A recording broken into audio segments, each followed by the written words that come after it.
Hello everyone and welcome back to my channel. In today's video, I am very thrilled to be, first of all, filming in the pet room again because I haven't filmed in my pet room in ages because I just had so much going on in here in terms of enclosure upgrades and things like that.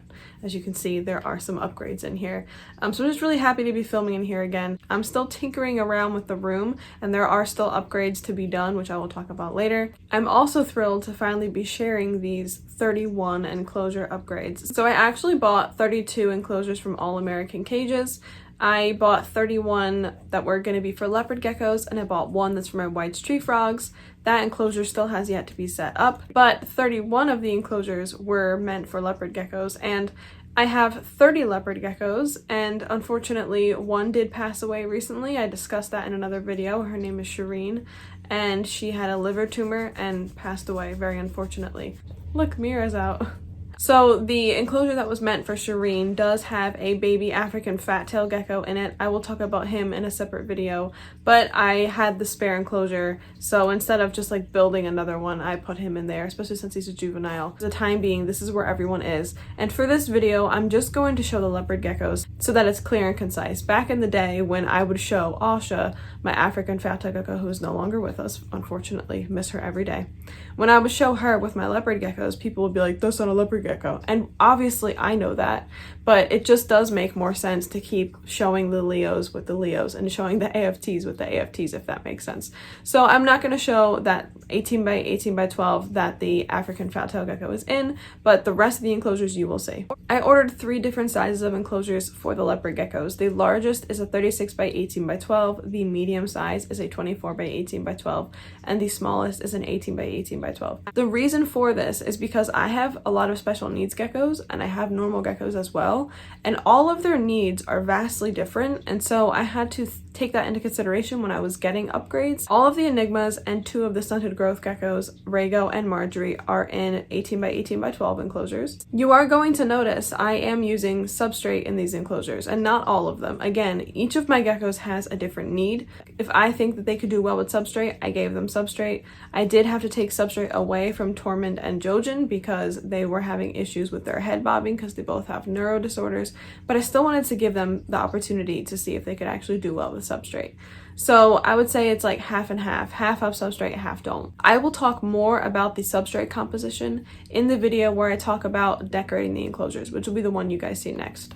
In addition to there being a separate video to talk about the decorations and the way I filled out the space in the enclosures, I'm also going to have one separate video to discuss the heating elements and one separate video to discuss the overall costs.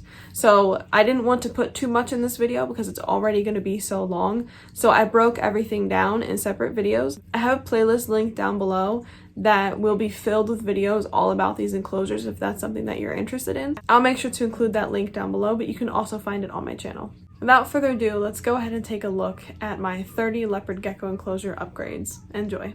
All right, everyone, these are my enclosures. This is the girl tier. It is between my closet door and my pet room door. It consists of 6 36 by 18 by 12 inch enclosures, and this is my boy tier, which is the exact same setup. It just features some of the boys, and it's between my pet room windows. And then I also have a main wall of enclosures, and that features 2 36 by 18 by 12 enclosures. And it features 9 24 by 18 by 12 enclosures, and it features 8 18 by 18 by 12 enclosures. Now, I mentioned this in another video, but all of the leopard geckos have different sizes for a different reason, but I'll go into that more with each individual enclosure. Also, there's my dog Jackson. I'd also like to add that I added stands underneath of my enclosures because I didn't want them sitting on the floor due to having heat tape. So there are 4-inch stands underneath of all of my enclosures, and that's something I requested that you could also request. They also offer things that are like shrouds for lights that allow you to have space between the enclosures if you have external lights. They can also customize the enclosure so that you have lights on the inside as well. So these are my enclosures from All American Cages, and this is how they open. The doors drop down and then just hang, and then when you want to close them, you just close them like this with a little turning latch, and the doors are made of acrylic. And then this is their little like sticky feet that are on the bottom. That makes it really great for stacking if you use heat tape underneath them. It's also really great because they are nice and sturdy, like the grippy feet hold the enclosures together. Each enclosure and stand also has that little All American Cages logo. They also have these slats for ventilation that are on the back and the sides, so plenty of ventilation offered. And my specific enclosures are almost 3 inches between the bottom and the door, which means you could have almost 3 inches of substrate. Now, if this is not enough for you, because they do custom enclosures, I'm sure you could ask for doors that were smaller or an enclosure that was taller, and then you'd have deeper substrate. My white street frog enclosure has a deeper substrate area just because the enclosure is so much larger. Hi everyone, I'm currently snuggled up in my blanket editing, and I realized that in some of the clips that you're about to see of the enclosures, you can't always see the water dish, the calcium dish, the hygrometer, thermometer, but just know that every single enclosure has those. When I go over their decorations in a separate video, it'll be much more clear and concise that each enclosure has those staple elements. So I just wanted that to be said. First up, we have Brienne's enclosure. Brienne is on a 36 by 18 by 12, and she's at the very top tier of the girl. Well, she's in the very top enclosure of the girl tier. She has loose substrate, which I will go over in the decor video how I made it, but she has loose substrate because she's very well adapted, and I gave her substrate because I knew she could do well with it. She also has a lot of manzanita branches and cork bark because she loves to climb. She also loves to hide and weave in between things. So I gave her a lot of the low ground pothos, which is only $6 for 6 feet, which is pretty amazing to be honest. But she's not really big into climbing plants like Renly, who you'll see in a minute, so I gave her a lot of ground plants. Now this is Renly's enclosure, and Renly is very fond of climbing up these plants as if she were some sort of arboreal gecko. Renly also got substrate because I believe she's well adapted enough to have it. She also has cork bark and she has manzanita driftwood. Just like Brienne, she has those same elements, and also she has a humid hide. I forgot to mention that Brienne also has a humid hide. And of course she has water and calcium dishes like I mentioned in the clip not too long ago. There's Renly chilling in her little cork hide. So cute. And then we have Marcella's enclosure, which is a different theme than the other two. As you can see, it's more arid, more desert, lots of flowers, lots of succulents. Marcella is actually my only gecko with a neurological condition that's been able to have substrate. She's done really well on it. The other geckos I'll indicate later, but they had to have substrate taken away from them. But she has multiple, oh, look at what she's doing. I forgot that she did this. Yeah, she's tail waving at me because I'm intruding upon her space. She's a very sassy lady. So she has a bunch of plants that are flowery and pretty. She has manzanita wood. She has cork. Again, she has substrate. She has her humid hide. And she's done really well in this enclosure, and I'm very proud of her. And she also has some cholla wood right there in the middle that I stuck some fake succulents into. But yeah, I really like how her enclosure turned out. I think it's really pretty, and it really suits her well because she's so pretty. And now we have Amy's enclosure, which is also more of an arid theme, but it's not as flowery as Marcella's. It does feature succulents and short grassy plants. She's got cork bark. She has some grapevine wood, not grape wine. Oh my gosh. And I'm leaving that clip in because that's funny. And she also has a humid hide. And if you look, she poops right in the middle of her wood. I left some very interesting poops in this video just so you guys could see them because I think it's very funny. But there's Amy. She's precious, even if she does poop like Spider-Man on that wood. And this is Aria. Aria has a very corky theme, so there's no driftwood. It's all cork. She has 2 really big cork rounds, and she has 2 cork hides. Aria likes to climb, but she's not like Renly. She doesn't climb up plants. She likes to climb on cork, so I wanted to make sure she had plenty of cork that was elevated to give her climbing space. But I also wanted to give her plants because her background was very boring. And then she has this one really big fern in the middle because I love these ferns. These are by Exoterra, but I'll go over that in the more in-depth video about decorations. And this is Tormund's enclosure. Tormund, oh, sweet child. I wish I could have given her substrate. She loves to dig, but because of her neurological disorder, she kept head bobbing into her substrate, and she would get it stuck in her nostrils. Funnily enough, my gecko Jojen, who also has a neuro disorder, did the same thing and no longer could have substrate. But she loves digging, so of course she still has her humid hide, which is a dig box because it has substrate. And then she also has a lot of cork and a lot of manzanita. One of her cork is really cool, it's open on the bottom and the top, and it kind of curves up like a tree. We love that. She loves that because she loves climbing, and so she has all of that available to her. Plenty of enrichment even if she can't have substrate. She also has some hanging plants by Exoterra, and she has the fern. Also, this is my good boy. We're taking a puppy break. He's actually literally sitting right next to me while I record, so if you ever hear him sighing or scratching or something, it's because he's literally right next to me all the time. I love this dog with my whole soul. Look at him. He's so pure. Oh my gosh. Oh, he's doing a shake. What a good boy. We love that for him. He's so pretty. Oh my gosh. Okay, back to geckos. So this is Merlin. This is the bottom of the boy tier. Again, 36 by 18 by 12 enclosures. He has hanging plants, he has cork, he has manzanita, he has substrate. He loves substrate. Merlin is a very wild gecko. In fact, I think you're about to see that in a second when he like literally slides out of his enclosure, which is why he's on bottom, because he always finds a way to get out of his enclosure, not like when I'm not around, but when I'm in front of him, and he just always wants to come out. So I was like, I'm gonna put you on bottom, so if I'm like looking away from you, you don't just jump out of your enclosure when I'm not paying attention. Like, look right here, see, zoop, slides right down. He's like, I'm out of here, I'm adventuring, I'm an explorer, I don't want anything to do with you, why are you putting me back? He is perturbed. But yeah, he has cork and driftwood, he has the ferns, he has hanging plants. He's thriving. Up next is Benjamin. Benjamin is also near the bottom because he has a tendency to just like dive out of his enclosure. He's so cute, look at him. So Benjamin has a severe underbite, and I haven't been able to keep substrate in his enclosure whatsoever, not in his humid hide and not as like a full base, because he always gets substrate crammed into his mouth.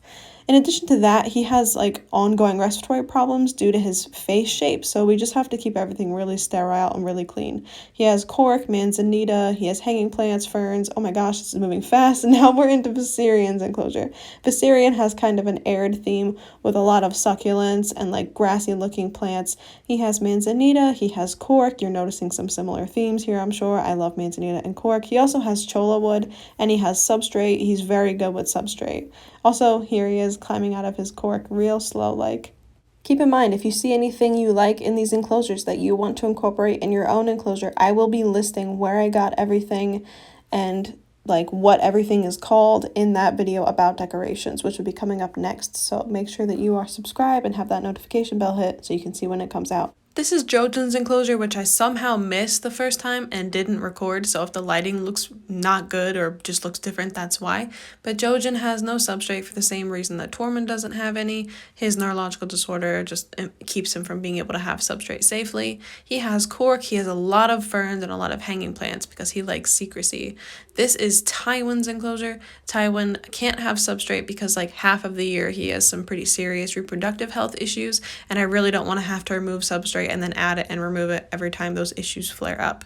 He also has a lot of ferns and hanging plants because he's a very private guy. He's got a lot of cork and he has kitchen cabinet liner. Here you can see just how many plants there are in his enclosure. He really isn't like big into like climbing on driftwood and stuff, but he loves just the secrecy, so I wanted to give him plenty of cover.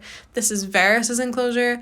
Varys has a lot of cork and a lot of driftwood because everything's covered in pothos. It's kind of hard to tell, but as you can see, he's got cork and he has some driftwood back there, and there's also driftwood in the front here. He's got his humid hide, he's got pothos everywhere. I thought it was really cool to have his enclosure and Brienne's enclosure be pretty similar because they're both the top of their tiers, so to speak. And then now we're going to get into the main wall of enclosures, which features a variety of sizes. First up, there's the 36 by 18 by 12 enclosures belonging to Fritz and Vash. This is Fritz's, and it is kind of lopsided in terms of the manzanita, but I ran out, and my next manzanita bulk order isn't until I upgrade my white tree frogs and my garter snakes. So, I don't think I've talked about them in a video before. Anyways, I got garter snakes. So he has a lot of cork, and he has a lot of hanging plants, and he's got some manzanita. Of course, I'll give him more when I eventually get some. And this is Vash's enclosure. It looks bare from this angle, but there's so many nooks and crannies in this enclosure. I used cholla wood, I used resin hides, we've got succulents, we've got manzanita driftwood, we've got other pieces of cholla wood, we've got a lot of, what is that tile called? As that slate rock. I always get it called the wrong thing. I'll have to talk about it more in the decorations video because I can't remember off the top of my head right now, but it creates nice little crevices and hides, and he was really doing well in that enclosure. He wasn't big into climbing, so that's why I wanted to give him a ground-based enclosure. Like Fritz, he'll also be getting more manzanita when my next bulk order comes in, but again, that's not right away, and I really wanted to film this video, so you'll just have to imagine another piece there in that corner. And now we're at the 24 by 18 by 12 enclosures, which are a 20-gallon equivalent. It's actually like 22 gallons. Oh, and the 36 by 18 by 12 are 33 gallons. This is Carsey's. She is not really into climbing, but she's really secretive and likes to feel covered, so I gave her pothos. And then she also has some cork, as you can see, a cork round and a cork hide. She also has driftwood in the back corner that I got from Chewy, and I believe it's Fluker's brand. And then she also has substrate. This is my boy Tyrion's enclosure. Tyrion is new, so I put all kinds of stuff in here because I'm still trying to figure out what he likes. So he's got a hammock, he's got manzanita, he's got cork, he's got a fern to cover the ground, he's got hanging plants, he's got all kinds of stuff. And I discovered he really likes digging because I actually included a video. I'll include it here so you guys can see it, but I actually originally included it in their feeding video. He's just going to town digging, and I just love that. If you don't recognize Tyrion, it's because he is a newer gecko to the family. Some other newer geckos are Alisan and Kinvara, also Jamie, who's an African fat-tail gecko. I will be sharing them in a video soon, so you guys can actually get to meet them and hear their backstories and understand why they are pet only and rescued and yada yada. So don't worry, that will be coming soon. And I just mentioned Alisan, and this is her enclosure. She has a bit of an arid theme as well, with cork bark and cholla wood. She also has a lot of succulents and exoterra plants that are like more desert themed. She has substrate, and she has some tall grassy looking plants in the background. But yeah, her enclosure, like it was the very last one I did. Hers and Tyrion's were the very last two I did. But I really like how it turned out, and I like how this cholla wood has like an arm. I think that is so cute. Also fixing a succulent because she always messes it up because, you know, she's a gecko. They redecorate. This is Elia's enclosure. Elia has metabolic bone disease and her back legs don't work, which is why she can't have substrate, but she does have cork because she likes to climb to the best of her ability. She has cork in her back corner, and she also has a big cork hide here, and then she has a cork round over there. She also has hanging plants for decoration and a fern to offer more coverage. She also has a kitchen cabinet liner and her humid hide. This is Theon's enclosure. Theon is in 24 by 18 by 12. He doesn't have substrate because he has white and yellow syndrome. He has Mopani wood in the front and back corners. He has a cork round, a cork hide. He's got an exoterra fern. He's got a hammock in the back corner that's kind of hard to see. I also noticed he pooped in the middle of his fern, which is very curious. He also has a humid hide and some hanging plants, and instead of substrate, he has kitchen cabinet liner. This is Kinvara's enclosure. Kinvara also has white and yellow syndrome, so no substrate. She has exoterra fern and some hanging plants. She has a really big, really cool looking cork hide and a really cool piece of driftwood in the back corner that's kind of hard to see, but I really like it. It like makes a hide underneath of it. And she's so cute. Look at her. Oh my gosh, what a precious angel. And she has a humid hide and kitchen cabinet liner, of course. And then this is my gecko Mira. Mira's, well, it's her enclosure. It's not actually her.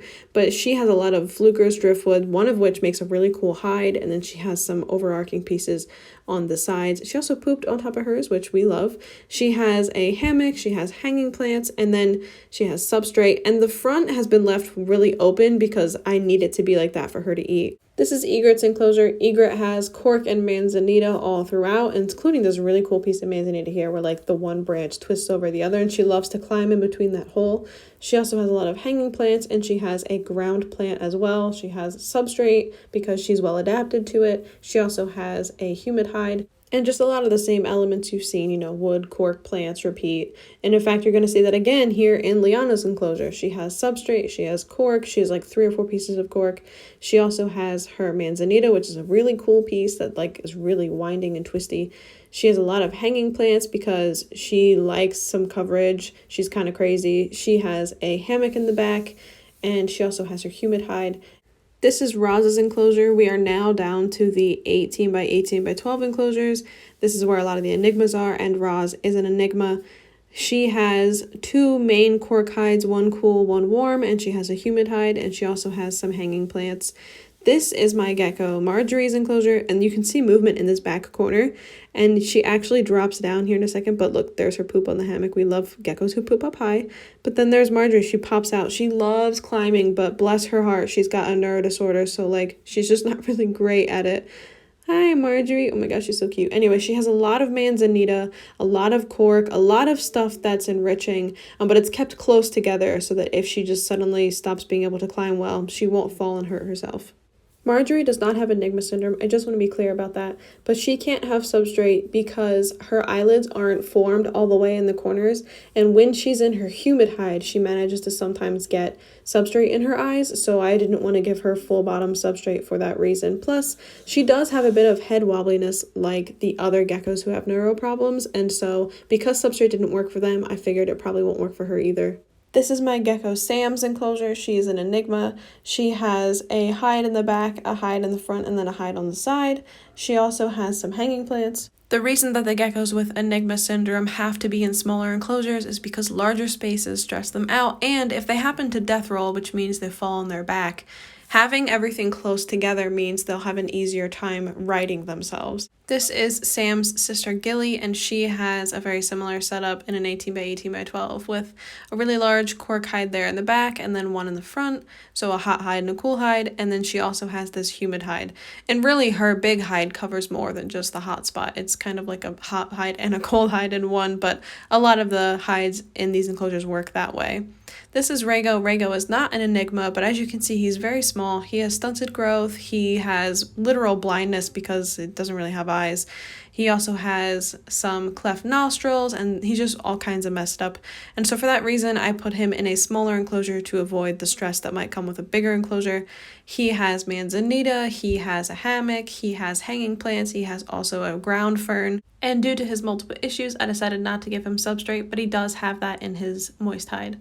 This is my gecko, Melisandre, and she has really severe Enigma syndrome that keeps really getting worse with every year that she ovulates and lays eggs. I'm not a breeder. She's doing this all on her own. Trust me, I would not be putting her through it if it was my choice. She has 2 hides. She also has her humid hide, and she has some hanging plants. And then this is the last enclosure. This is for my boy Edard. He is my only male Enigma, and he actually fares a lot better than the girls just because he doesn't ovulate. So he has 3 pieces of cork in here. He also gets a hammock and some hanging plants and a humid hide. Sorry if you hear my frogs in the background, they're being a little rowdy. So now let's go ahead and talk about All American Cages as like a business and also the products itself. So first I want to say it was a challenge to find a company that would meet all of my needs. I had to bulk order 32 enclosures because I got 31 Leo ones and then 1 for white tree frogs. So I had to bulk order 32 enclosures. That's a lot of enclosures. So I had to find a company that was able to do that. And then I also had to find a company that was able to meet the exact sizes that I had. And the cool thing about All American Cages is that even though they didn't have like 18 by 12s in their store, they were able to make that for me. So it was really awesome to be able to communicate with them and figure out like on their end what they could do to meet the needs that I had. And they were really, really great with customer service. They were really patient with me as I tried to flush everything out and tried to figure out exactly what I needed. They were just amazing. Another thing I really like about it is that they are accessible. Like you could ask them to put a mesh screen top on them and they'll do that. You could ask them to put lighting inside and they'll do that. You want extra ventilation, they can do that. Like I just really like that you have options. It's not just like this is what you can get and that's it. For example, my white tree frog enclosure has a mesh strip up top so that I could allow UVB with having it external because you know white tree frogs will climb all over that UVB, so it has to be external. So I really liked that they could do that for me. In fact, I like All American Cages so much that I'm going to be getting 5 more enclosures from them to replace some of the enclosures on this rack over here and get rid of the rack entirely. So I have 2 like garage shelving racks in the pet room, and I don't really like them aesthetically for the same reasons as like, you know, they're just not as like sleek and professional looking as like this. So once I had these set up, I was like, oh no, I'm gonna have to get rid of a whole rack because I just knew I wasn't gonna be happy. So they're just really reliable, they're really efficient, they create a good product, and they are located in Indiana, which is really important for me because I couldn't have 30 enclosures shipped or 32 enclosures shipped. That would be absolutely absurd. So I was able to arrange a day to go and pick all them up at once. And then when I got there, he had them set up so I could check them out. Of course, I was thrilled. They looked amazing. And then each door was bubble wrapped, and then of course we placed them in the trailer and brought them home. But it was just a really, really great experience. Ordering 32 custom enclosures is a process, and to the fact that it was made like relatively simple by All American Cages, I'm really grateful. So if you are interested in supporting this company, I have left a link down below. If you have any questions, let me know. I don't have a single negative thing to say. Customer service was amazing. The product is great. The time and efficiency in which the enclosures were made was perfect. The location was great. They were willing to work with me. Like, it was just amazing. I'm so grateful that this this is what it is, because this is, you know, really hard to achieve at one time. Like, you can get a couple enclosures at a time, that's not so bad, but getting 32 enclosures at one time, that's just a lot. And so I'm just really grateful that it went as smoothly as it did, considering how it could have gone a lot less smoothly, if that makes sense. That is all for this video. Please keep in mind I will have 3 other videos about these enclosures coming out. One that's going to be about the decor and things that are inside of the enclosure. The second one is going to be about heating and thermostats and how I heat all of the enclosures in general. The third one is going to be about how much they cost, because I think that's really important to talk about how expensive pet keeping can be if you want to do it the right way.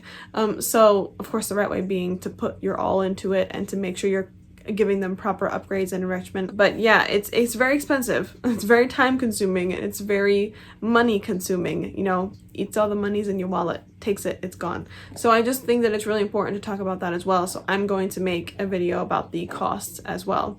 So thank you so much for watching. I hope this was as exciting for you as it has been for me. It was exhausting. It was a lot of work, but I'm really happy that it's all done and that all the geckos now have upgrades. They have more space, they have more enrichment. Everything looks really sleek and professional. Like, I'm just really happy. Thank you so much for watching. Please subscribe, leave a like, hit the notification bell, all that good stuff. And I'll see you guys in the next one. Bye.